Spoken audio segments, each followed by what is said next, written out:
my consistent argument is this evidence-based inclusion allows us to raise our standards. And so diversity, inclusion, equity, belonging, however you want to describe these things, it stops being this airy-fairy, rhetoric, ambiguous thing going on in the organization. And it's actually something that helps people get the outcomes they want, to be in line with their purpose, and it raises standards. And these standards benefit everyone. Good morning, HR. I'm Mike Coffey, and this is the podcast where I talk to business leaders about bringing people together to create value for shareholders, customers, and the community. Please follow, rate, and review Good Morning HR wherever you get your podcast. You can also find us on Facebook, Instagram, YouTube, or at goodmorninghr.com. We've spoken many times on the podcast about the challenges organizations face achieving diversity, equity, and inclusion, and the ways traditional DEI efforts fall short. So joining me today is Dr. Jonathan Ashong-Lamptey. Dr. Jonathan provides research, training, and consulting to make organizations inclusive through his consultancy, Element of Inclusion. He has a PhD from the London School of Economics and, for over a decade, has studied what works and what doesn't in creating inclusive workplaces. He calls this evidence-based inclusion.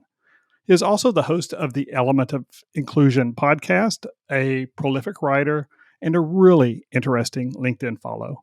Welcome to Good Morning HR, Jonathan. Mike, thank you so much for having me. Two things I want to mention. One, thank you for pronouncing my name correctly, perfectly. I really appreciate that. And two, it's been a long-standing ambition of mine to be here on the Good Morning HR podcast. So I am delighted to be here. You're too kind.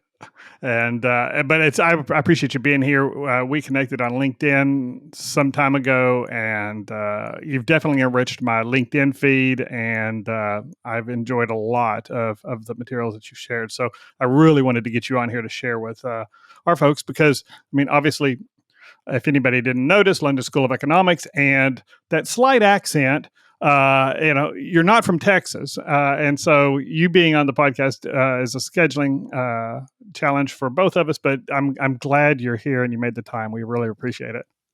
No, I appreciate you. And I'm here in London, excited to be. And I've been to Texas once, I have to say. Well, that's, everybody gets to go to heaven at least once. And so there you go. So when you're talking about inclusion, what is that? What are you talking about? And how is that different from the traditional diversity, equity, and inclusion that we hear about so often?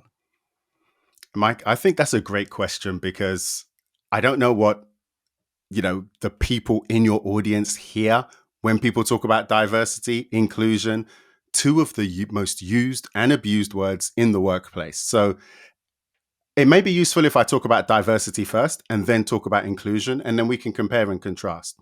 So when we think of diversity, we think of it as a management approach that recognizes that as individuals, we have differences and there is value in those differences.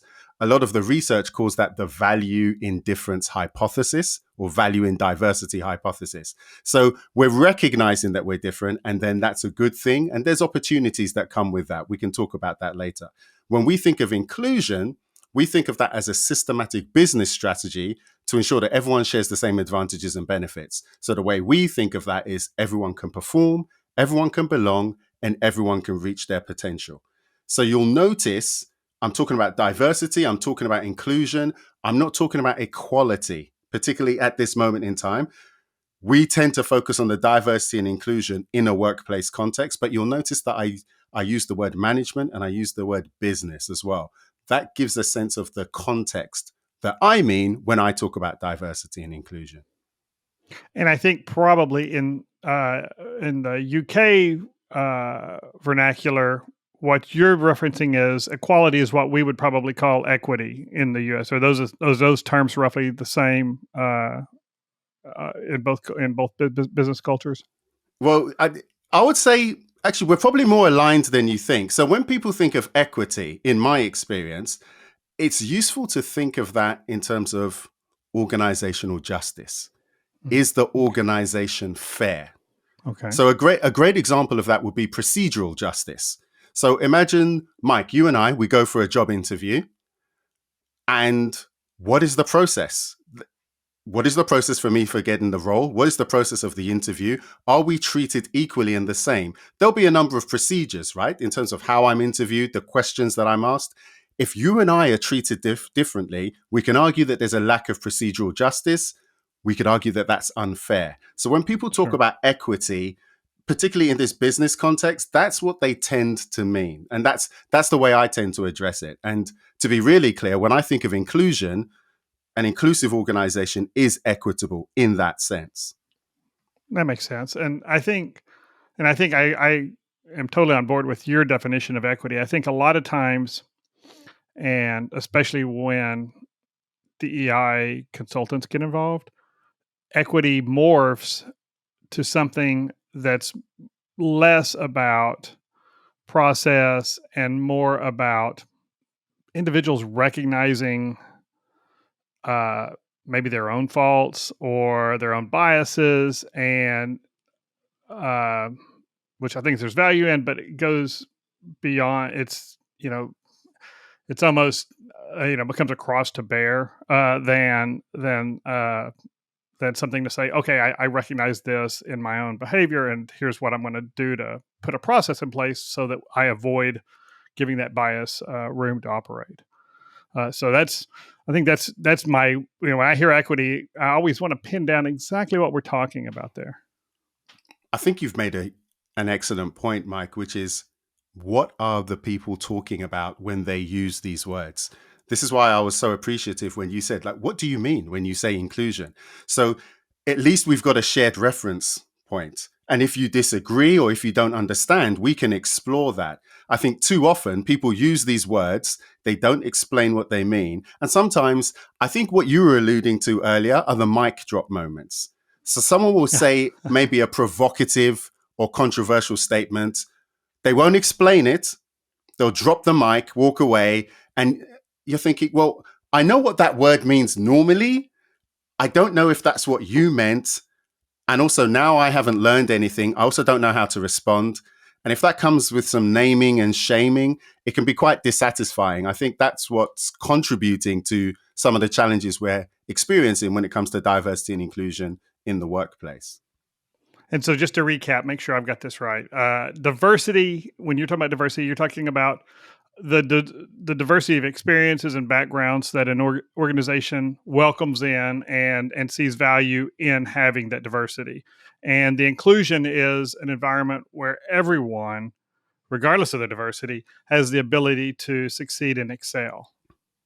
Absolutely. And if you think about diversity in terms of the differences that exist already, so we're not disputing it, because some organizations want everyone to fit in and act the same and be the same. And so that means they don't necessarily want diversity. They want conformity. They want homogeneity, which sounds interesting saying that in my accent, right? Yeah. But they want everybody, they want everybody to be the same. Whereas the reason I like to set it out like this, just at the very beginning, is so we're always recognizing that we have differences, which means at times we may need to treat people differently. The inclusion part is where we're concerned about how that is fair, if that is fair, what that looks like. And as a, whether you're a business owner or a business leader, the goal is that, you want the positive business outcomes. And I think the way you approach it is, if you want to leverage this person's diversity for the best possible outcomes for the organization, then you need to understand this person's diversity and how best to help them succeed in the organization, given the role that they're in. Absolutely. And Mike, I think this reflects a bias of mine as well. So I'm in your language, you would call me a CPA. In the UK, I'm a chartered accountant. So I've worked for years with organizations, with profit-making organizations. And for the most part, and I used to be an auditor as well. So I've spent a lot of time in lots of different organizations. So I come from a context of where organizations are trying to achieve an outcome. They've got a purpose, and they're trying to do that in a way that's either profitable or there's a surplus, right? So We are trying to do more, be more, create more. And you've all, actually, let's go back in time to the 80s. Let's go back in time. That movie, Wall Street. Yeah. And you've heard people say greed is good. And that's Gordon the Gekko, real, yeah. absolutely, Gordon Gekko. And that's the real sharp end of what we would call the Friedman doctrine, which is organizations exist to make profits. So the biggest and greatest responsibility of an organization is to its shareholders. Now, whether you agree or disagree, that is what most organizations are set up to do. And so my description analysis, the way I think about inclusion, is broadly aligned with that. It doesn't mean that it would only work in that context, but it works well in the reality that we've got.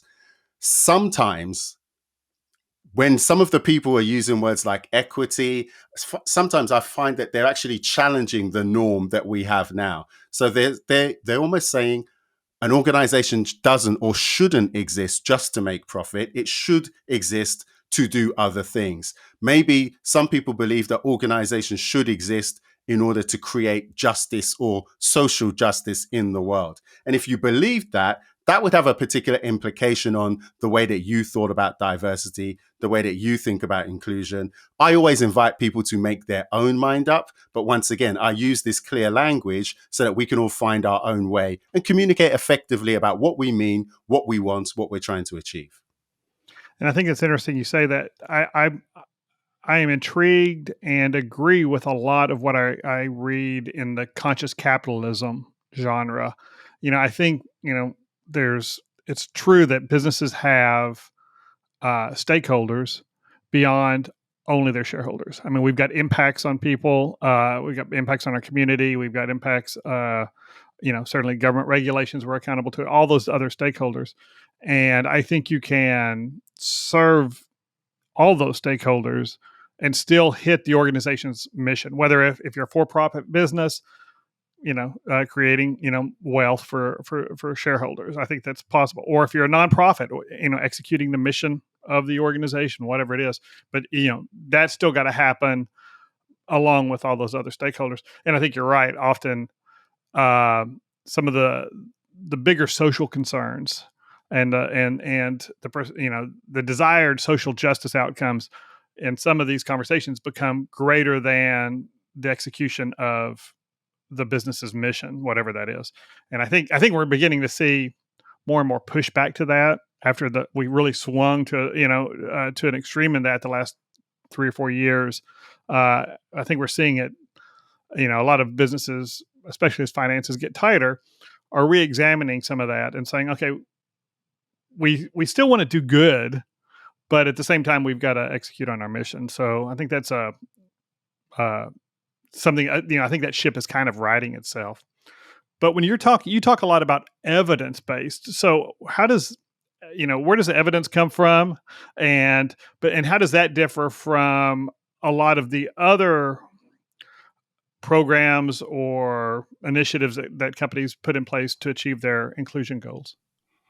Well, let's think about what you just said about the last few years and the way organizations have been responding to diversity and inclusion. And we'll use those terms. Sure. For the most part, it was a reaction. 2020, murder of George Floyd, there was a huge reaction. We were all at home. Well, most of us were in the UK. Right. We were certainly all at home. And we were all staring at our screens. It was an unusual time. And I think my strong feeling is that if it hadn't been the lockdown, we wouldn't have had the reaction that we had. And therefore, as a reminder, organizations, first they were talking about racism, and the injustice of racism.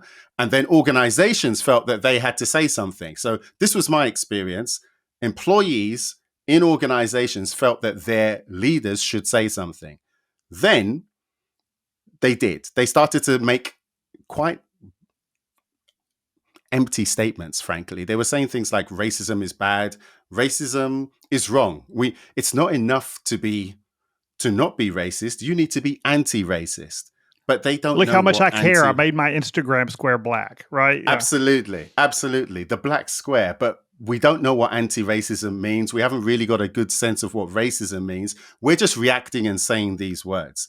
And so they tended to go down this path that we call flags, food, and fun, which is flags. We're going to celebrate a day. So today, nearly every day is a particular day, and we're going to celebrate diversity. So whether it's Black History Month, whether it's Cinco de Mayo, we're going to celebrate something, which is great. But they tend not to celebrate those people when it's time for a promotion, when it's time for retention. It's always just, we're going to have a party. Food is another thing.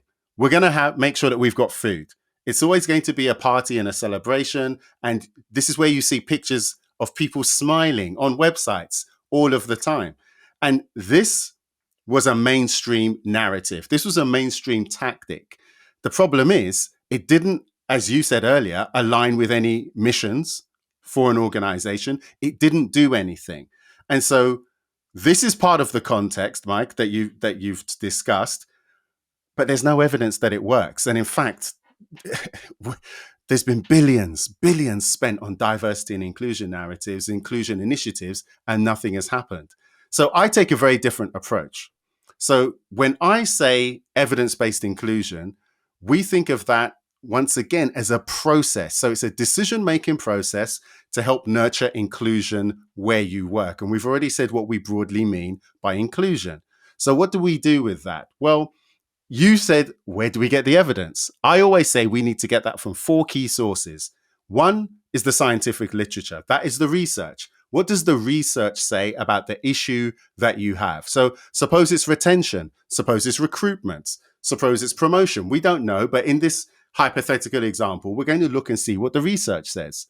The next thing we're going to do is look at the organization itself. What data do we have that we can turn into evidence to help us inform us about the issue that we're trying to understand?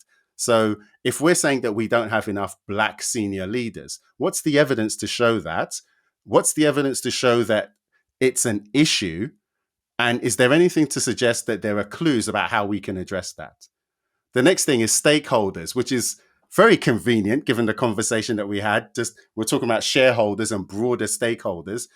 Who are the stakeholders? And when I think of that, who are the people specifically impacted by the decision that you want to make? And then the final one is professional expertise. I tend to think of that as your professional expertise, but it's also useful to think about in terms of others, experts.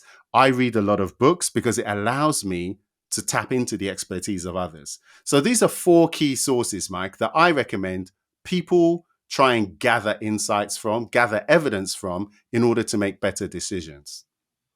And so it's not just, for lack of a better term, emotive. It's not just gut instinct or this seems fair, or you're gathering information from a lot of different sources. Now, one of the things you hear a lot, and there's the replicability crisis in social science, and but there are, you hear a lot about it seems like there are a handful of studies that get thrown around a lot, or outcomes where they point to, well, the business case for diversity is simple because diverse organizations clearly perform better. And because I've listened to your podcast and read your stuff on LinkedIn, I know you've got some thoughts about that. So talk about that kind of research, or those kind of claims that claim to be research based, and the reality of what we should be when we're making that business case. What is the real evidence for what we ought to be arguing to our leaders? Yes, that's a great question. So there's 2 points I want to raise. So let's talk about the business case for diversity first. So as you've said, and members of your audience will have heard people say, there is a business case for diversity. And let's pick an example of the McKinsey report. They had a report called Diversity Matters. And in that report, they showed that organizations that had greater diversity, which means gender diversity and ethnic or racial diversity in senior leadership roles, had greater earnings before income and tax. Okay? So there was a correlation between the two. And so that is what people go around saying, this proves it. this is the business case for diversity. Here's the So evidence. they're claiming causation, even though it's just correlation. Absolutely. And Mike, you're one of the few people who ever brings that up. No one ever brings it up. No one will draw the distinction. And just to be really clear for the audience, so we're talking about correlation, which is what they found. So they don't know whether increased diversity causes greater profits or greater profits causes increased diversity. The research says that, and they're very explicit in the reports. I say explicit. It's not at the front page. It's not in the executive summary. Right. But it is there if you There's looked. a footnote there someplace. Yeah. Yes, somewhere you can find it. You can find it. So that's one thing. Then there's causation, which is diversity causes. Let me go the other way around. Yeah, no, I was right the first time. Diversity causes greater profits, causes greater outcomes, causes innovation. What you will find is that the body of research doesn't support that. So you're right. We could find 1, 2, 10, 100 research papers, 100 articles, which would show that there's a business case for diversity in a specific organization, in a specific context. What we don't find is if we look at all the research, we don't find evidence to support that. In fact, the evidence is inconclusive. This is something that people don't talk about. So the mainstream diversity narratives completely ignore this. And so going back to your earlier point, when you're looking at research, what should you do? I like meta studies. And when I say meta studies, these are studies of the studies. So it gives you a sense of the broader research. So instead of looking at one research paper, you get to look at a research paper that's analyzing hundreds, maybe even thousands. And to take it a step further, some of those papers could be studies of other meta studies. And so you start to get a real sense of what the body of research says. So if anybody wants to understand, what does the research say about my particular issue, about recruitment, about retention, about how to hire more people of a particular demographic in my organization? Look at what the research says, but look for meta studies or review papers. That's another name for them. That's going to give you a better sense of what the body of research says. That helps you to get more useful evidence. That helps you to make better decisions and decide how much of that is applicable to you. And let's take a quick break. Good Morning HR is brought to you by Imperative, premium background checks with fast and friendly service. Many employers, if they ask at all, only ask applicants about their criminal history in the past 7 years. And most background screening companies only provide employers with criminal convictions within the past 7 years, ignoring even significant records that may be relevant to the employer. Under federal law, criminal convictions can be considered by employers or included in background checks, regardless of how old they are. A few states do have their own limits about what can be included in a background check or what information an employer can consider, but most states don't have such limits. If you're hiring a CFO, you would probably want to know that your candidate was convicted of embezzlement 8 years ago. Or if you're hiring a home service worker, the fact that he was convicted of attempted murder may be relevant, even if it was 8 years ago. That is why Imperative includes everything that we can legally report and that our clients can legally use in our background checks. This ensures that our clients get the information necessary to make well-informed and legal decisions about the people they involve in their business. You can learn more at imperativeinfo.com. If you're an HRCI or SHRM certified professional, this episode of Good Morning HR has been pre-approved for 3/4 of a recertification credit. To obtain the recertification information, visit goodmorninghr.com and click on Research Credits. Then select episode 118 and enter the keyword evidence. That's EVIDENCE. And now back to my conversation with Dr. Jonathan Ashong-Lamptey.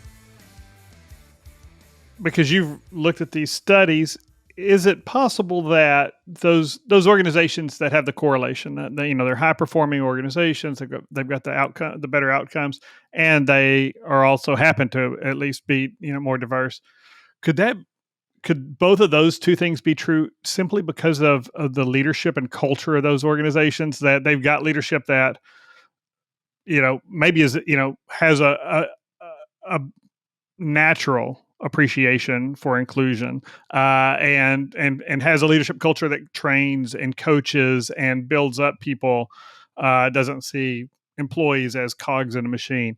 And so that would result in a more diverse outcome, but also I think, I think the studies are out there, the support out there, that better leadership produces better outcomes. I think you're completely right. The challenge is none of us can prove it. None of us can prove it on a generic level. And so when I say speak to organizations, I say, don't adopt a generic business case for diversity, because if you can't find a business case for diversity for yourself, one will be found for you. And this speaks to everything that we discussed earlier. Someone is going to tell you that you need to be doing this, you need to be doing that. And so you're then adopting something that might not work for you. So let me give you an example. So when people, I'm going to give you an example based in the UK, which you might find interesting. It might feel a bit of a novelty, actually, for the members of your audience. So if you think of the BBC is a national broadcaster in the UK, and they're state sponsored. Actually, like we're all forced to pay a tax, a license fee. If you buy a laptop, if you buy a TV, you start getting letters saying that you need to pay this. So that aside, the point I really want to make is that everyone contributes. Everyone contributes to the BBC. And the BBC themselves position themselves as serving the nation, and they want to represent the nation. So when we think about diversity, a useful way for the BBC to think about their business case for diversity is to represent the population of the UK, right? A really similar argument could be said for any government body in any country, in any state, right? That's very different from what we've just described as greater diversity leads to greater profits. That's not really aligned with what the BBC is trying to do. Sure. But if we've got a different organization, we want to make more profits because we're growing in a particular market. These are two different arguments. So the BBC argument is something called access and legitimacy. We look legitimate, but it also helps us to access the market that we are trying to represent. And this is when you hear this language. We want to represent our customers. We want to represent our clients. We want to represent the communities we serve. On the other hand, the things like the McKinsey report, they're really talking about something called integration and learning. And this is the idea that we are going to take all these differences, we're going to learn from it, and we're going to leverage it. And we're going to get more of what we want or less of what we want. We're going to reduce costs. We're going to increase innovation. So this is when you hear this narrative. More problem-solving abilities, less groupthink, more innovation, more creativity. These are two really stark contrasts, but it gives an example of why, and this is what I tell clients, you should think about what diversity inclusion means for you so that you can choose your own narrative. And then I'd encourage you to explore that instead of inheriting what the McKinsey report says or what this diversity expert says. Always try and find your own business case. So look at the mission of the organization and figure out where whether we're standing in our own way or we've got opportunities to grow in a certain area to succeed. Figure that out and figure out what resources we need, what human resources we need that we don't have, or which ones we have that we're not developing right, to get what we want out of them and pursue it from that point of view. Absolutely. And real practical example. I'm in London, you're in Texas. Let's pretend I want to start a business in Texas. Would it be useful for me to have people who are Texans, are people who understand the cultural norms of business in Texas, of people who maybe even sound, you've got their accent. I sound very different. I understand some of the language that's used, the business terms that are used. Earlier, you talked about, is equity and equality, does that mean the same thing here and there? Would it be useful if I understood what that meant in Texas? And so that would give me a reasonable argument and an understanding of what diversity could mean for me if my mission is to start a business or move to Texas. Because as you said, everybody gets to go to heaven once. And the we had on the podcast well over a year ago Dion Harrison, who's runs marketing for a financial services company here in Texas, but is also there instead of the HR person being the chief diversity officer, he is. And it's because their main focus is designing their products to meet the needs of the communities they serve, which tend to be lower income and underserved communities. And so their interest in diversity isn't counting noses. Their interest in diversity is what products can we develop and how do we do our needs assessment if our people don't understand those communities. And so I think that you're probably I'm definitely I'll send you his podcast and I'll send him this one because I think y'all are on the same page. But is there a moral argument then for diversity? I mean, does an organization have a moral responsibility? And maybe I'm asking you to be an ethicist beyond the direction you want to go, but do you think that exists? I think this is a question for society, isn't it? Because I spoke about two business cases, didn't I? I spoke about access and legitimacy. I spoke about integration and learning. But there's a third one, which is discrimination and fairness, that tends to be aligned with the legal obligations. So when we say a moral argument, for the most part, organizations will do the minimum that they can to be in line with the legislation. And so I think this is a legitimate 21st century problem. I think that organizations have an obligation to be ethical and have an obligation to, and this is my economics background, recognize the stakeholders that are beyond the ones that they're legally obliged to respond to have to deal with, to acknowledge. I think that's the case. We're in a world where the nature of organizations are changing themselves. One of the things we say in our organization is that people are the most important part of any organization. I feel as if AI and ChatGPT are determined to undermine that belief. I still think people are important. I actually think that AI and everything else makes people more important, but we can't argue with the fact that some people may not have a role in that organization anymore. Maybe there's going to be other organizations. And so I'm actually wrestling with this question of what is the purpose of an organization and what does that mean? Sometimes, and once again, we're coming onto the edges of my knowledge and understanding, but I think of things like blockchain technology.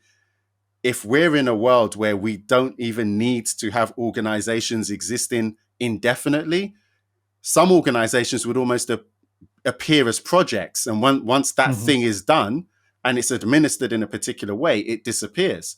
So, and some of those decisions will be decentralized, whereas historically we've had hierarchical organizations. People at the top are older, more experienced. They've got real long-term knowledge of a particular field.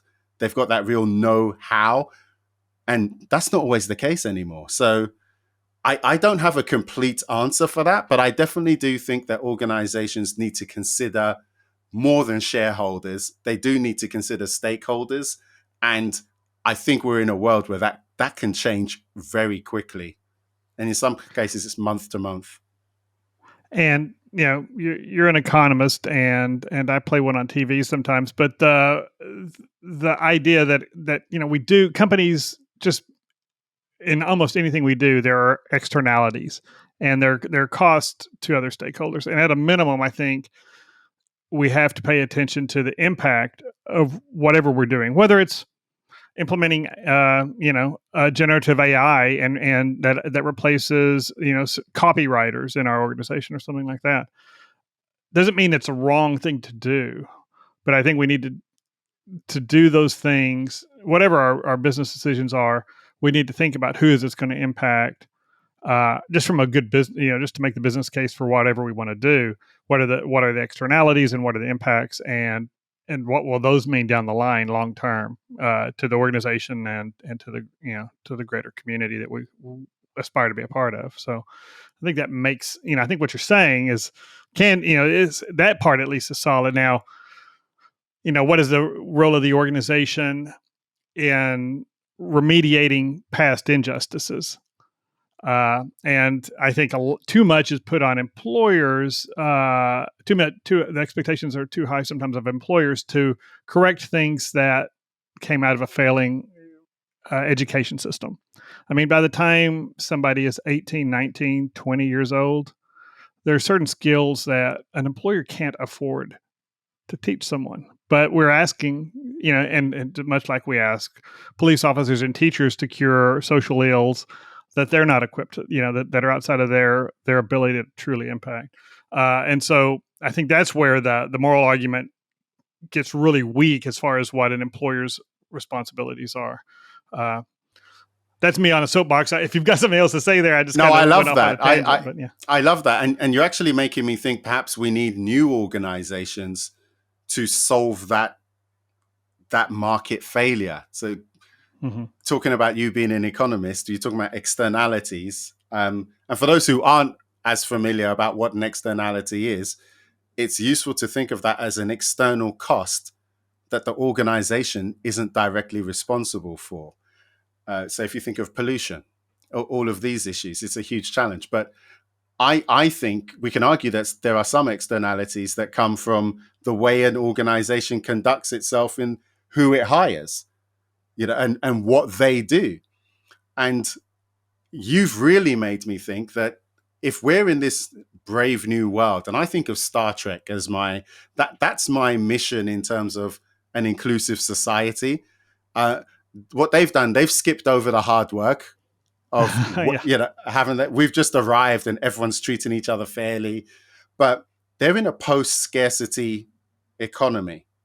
Exactly. And when you were talking about the technology, you made me realize and think. I read a book called Abundance once, and in this book it said that technology is a resource liberating mechanism.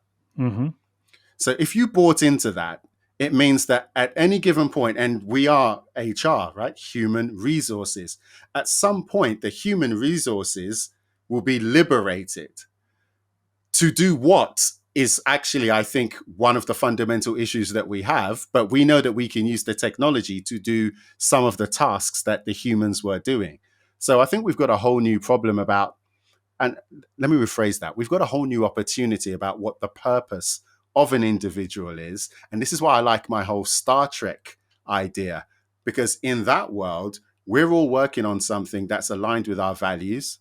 We're not concerned about how much money we need to make. It's something that we're willing and able to get good at.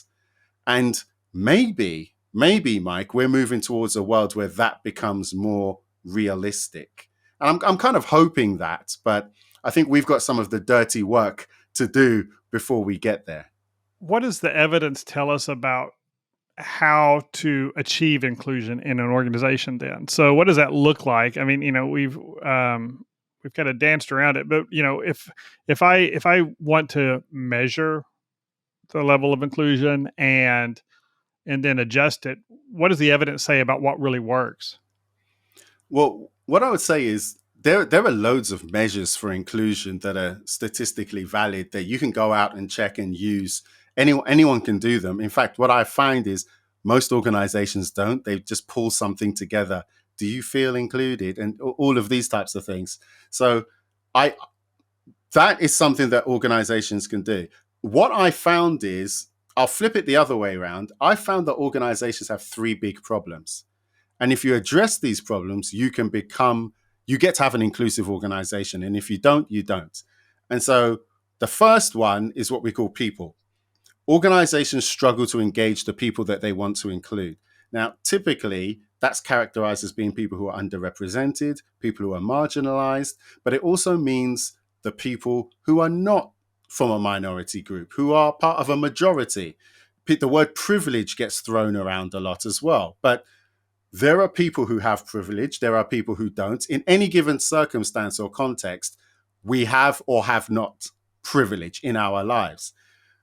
The whole key is, how do we engage everyone in your organization to do that? What I find is, once you've found a narrative and an understanding of the people in your organization and how that works for you, you get closer to this inclusive Star Trek world that I keep dreaming about.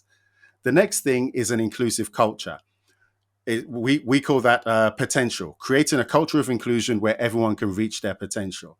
And when people say that, what does that mean? But earlier, Mike, you spoke about some organizations have got these generative cultures where people are valued, the decision making processes are transparent, we've got fairness.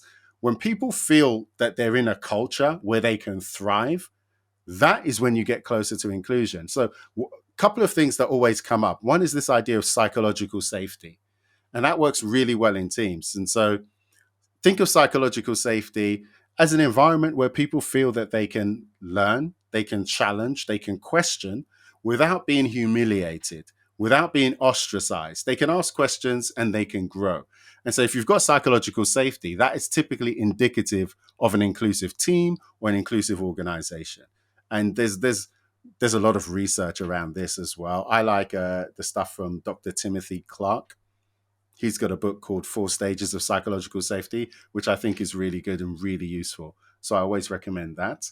And the third thing, I want to talk about belonging as well, because you may have heard people talk about belonging.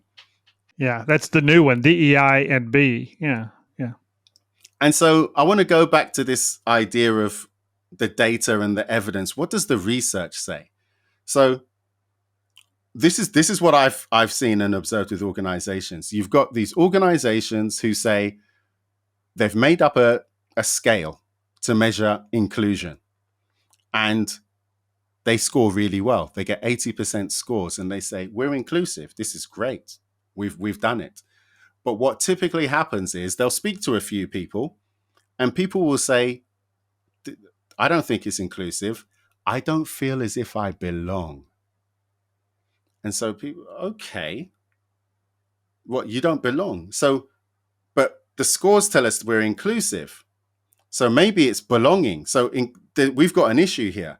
The issue is, Mike, they're not actually recording or measuring inclusion properly. Because remember what I said about these meta studies? Remember what I said about the research? The research says that belonging is actually part of inclusion.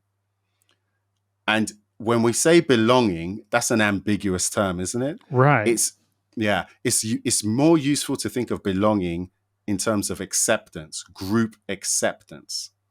When you think about it in that way. So when we're saying, do I belong? We're not saying it's your family, but do you work in a team where you are accepted for who you are and you're able to contribute? Now add on that psychological safety part. Can you see how this becomes actually a practically useful way to measure and understand inclusion, as opposed to some random words that we don't understand? And all of these things can be measured as well. So these are a couple of things that I would look for. The third thing, we've talked about it already, is this idea of the business case for diversity. We call it performance. And what we say is organizations struggle to articulate a business case for diversity for their specific organization. And that's what we've been discussing earlier. Find your own one instead of just relying on other people. So my argument is people, potential, performance. And this is based on my evidence-based approach. So it's backed up by the research, it's backed up by data from stakeholders, it's backed up by my experience, and it's backed up by data I've had from organizations. That's what it tells me. If you address that, you get closer to inclusion. But it's not a one-size-fits-all, copy and paste, cookie cutter. You do need to find it for yourself. So to wrap up then, what if I'm a leader in an organization that really wants to work on inclusion, and I know it can't just be, the boardroom paying attention to it. It's got to filter through all the organization. When I'm working with, lower level management or even employee selection processes, what skills or characteristics ought I be looking for or trying to develop in all my teams in order to really create that inclusive culture? Yeah, that's a great point. I always look for people who are willing to learn, willing to change, and also to be persistent. And if you're open-minded as well with all of this, then this becomes quite straightforward. Because everything we're talking about here, in order to make progress, is quite repetitive, unremarkable, almost to some degree boring experiences. In the same way, look, brushing our teeth, it's not an event that we talk about. It's something we do all the time. When we don't do it, there's consequences. We might not notice it now, but it'll be a problem later. So I tell people to be open-minded. And so you can learn, like, figure out what diversity and inclusion means to you, but you need to be willing to do the work. You need to keep your mind open, and you also need to be willing to change your mind about things. So this is what I thought diversity was. Now I'm going to change my mind. I've collected evidence from these 4 sources. I'm going to change my mind. I'm going to think differently about that. Even I'm going to think differently about myself. I'm going to think differently about that group of people who I previously used to think had these characteristics or didn't have these characteristics. I'm willing to change my mind about that. And I think that's really important, just to be consistent. So it's an unremarkable, unsexy response, but I think that's, when I look at what the actual work is and what it takes, that is consistently my finding, my observation. How important is it that individuals recognize their own biases in doing that, in trying to reach that, versus just creating structures that make it difficult for biases to impact outcomes? Yeah, I think it's a combination of both, because you've heard people talk about unconscious bias training. And once again, what I've observed is that it doesn't have an impact. What the research says is that it doesn't have an impact. I think the research even shows that the measurements aren't very good. Absolutely. Right. Absolutely. So there's huge challenges there. Is there such a thing as bias? Yes. Should we be aware of our bias? Yes. And I think I do a lot to volunteer my bias. Even during this conversation, I've told you what my background is and why that influences my thinking. And so when I come up against something that may challenge or influence that, one, I've volunteered it, so you can now help me. And so I think it's useful for us to be aware of our biases, absolutely. And going back to the idea of procedural justice, what the procedures are there in order to mitigate our individual biases, I think that's also important. I'm concerned about when people try to delegate all of this to bias, because I think sometimes it's used as a get out of jail card, or it's used as an alibi to not actually have to proactively do the work for these things. And so whilst I want to acknowledge it, I want to recognize it. And I'm not saying don't do unconscious bias training, but in any other field, if we had something that we knew didn't give us the outcomes that we were looking for, would we continue to do that? And the answer is no. You've used the word business case several times during this conversation. And so I think we should maintain our standards. And my consistent argument is this: evidence-based inclusion allows us to raise our standards. And so diversity, inclusion, equity, belonging, however you want to describe these things, it stops being this airy-fairy, rhetoric, ambiguous thing going on in the organization. And it's actually something that helps people get the outcomes they want, to be in line with their purpose, and it raises standards. And these standards benefit everyone. That is a perfect place to end. Thank you for joining me today, Jonathan. Thank you so much. You have made my lifelong dream come true. And thank you for listening. You can comment on this episode or search our previous episodes at goodmorninghr.com or on Facebook, Instagram, or YouTube. And don't forget to follow us wherever you get your podcast. Rob Upchurch is our technical producer, and you can reach him at robmakespods.com. And as always, thank you to Imperative's marketing coordinator, Marianne Hernandez, who keeps the trains running on time. And I'm Mike Coffey.